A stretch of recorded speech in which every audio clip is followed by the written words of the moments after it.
Hi, Greg here for Party Foul, and I'm going to do a video on Bulldoze, which a number of models have, and it's what I like to call a push trigger effect. That means that it triggers pushes for the reason for Bulldoze, and I'm going to read that ability right now so you have a clear idea what it does. Bulldoze. When this model advances into base-to-base contact with an enemy model during its activation, it can push that model up to 2 inches directly away from it. A model can be pushed by Bulldoze only once per activation. Bulldoze has no effect when this model makes a trample power attack. So, the trigger is you have to make contact with the enemy model. When does it happen? As soon as you contact the enemy model. What happens? It's a 2-inch push. So, push follows the rules for normal pushes, like a push power attack. You can check out our video on push power attacks.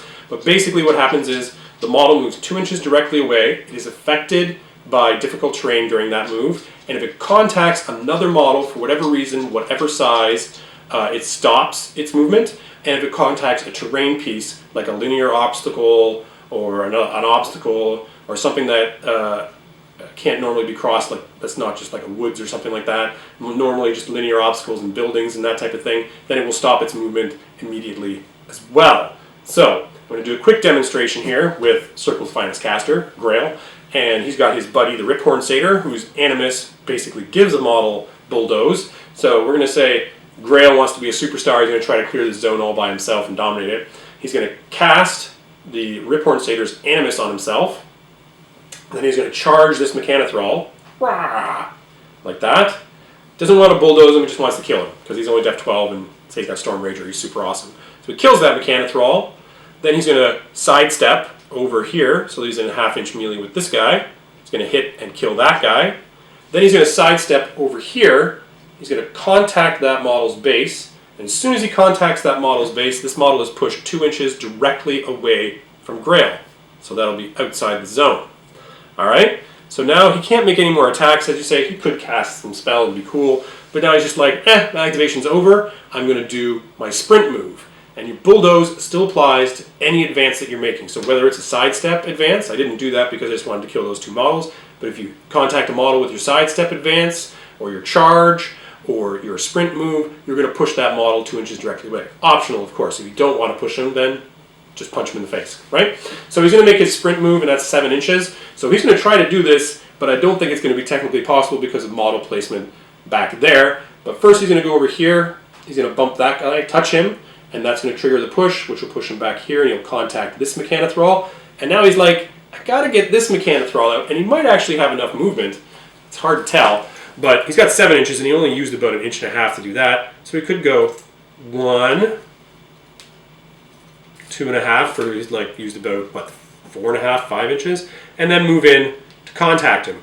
And then this model is moved 2 inches this direction, and depending on the game, I don't think he actually clears the zone. And why you might try to do that is because if you came at him straight, where you could definitely clear him out of the zone, he's going to touch him, and then he's going to push, and he's going to contact this other Mechanothrall and still not clear the zone.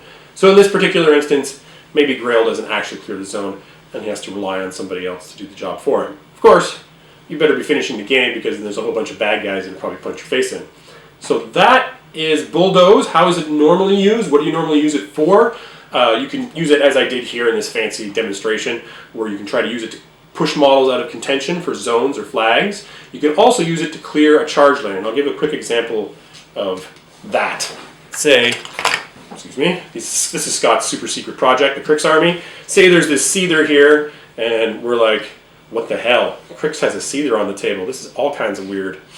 And we're like, we got to get rid of these Mechanothralls that are in the way for my little Riphorn Satyr here to charge. That's not a problem. He puts Bulldoze on himself with his animi, and then he charges the Seether, and this is good to use a proxy base for this type of thing, but I'm just going to demonstrate it without one. So he charges, he bumps this guy. As soon as he makes contact with him, he's pushed 2 inches away. Then he continues his charge, contacts that guy. He's pushed 2 inches out of the way. Then he contacts this guy, pushes him 2 inches out of the way, and then he completes his charge onto the Seether. Of course, you have to be careful if he does take free strikes during the charge, movement, that type of thing. That's totally normal because it's a normal advance. If he pushes a model away and he continues, then he will take free strikes. And especially important to note that if a model has reach that you bulldozed, because you're only pushing him 2 inches away, he's still going to be within reach range. He can still make free strikes. So that's a typical way to use Bulldoze, clear zones, complete charges, clear areas to clear a charge lane, that type of thing. How do you fight against it? Well, there's a number of quick ways that you can fight against it. First off, you can weapon lock something. So if you have 2 jacks or 2 beasts and one has an open fist, you can weapon lock him, and they cannot be pushed, cannot be advanced outside of their activation unless it's broken for some reason. So that can be a good way to move 2 models in to contest something that you're worried that you're going to be repulsed out of, or bulldozed out of, or that type of thing. You can also use terrain. So if there's a wall here, it's going to be a problem because he can't push the Mechanothralls out of the way. There's certain animi and spells that can prevent pushes, like the World Watcher's animi.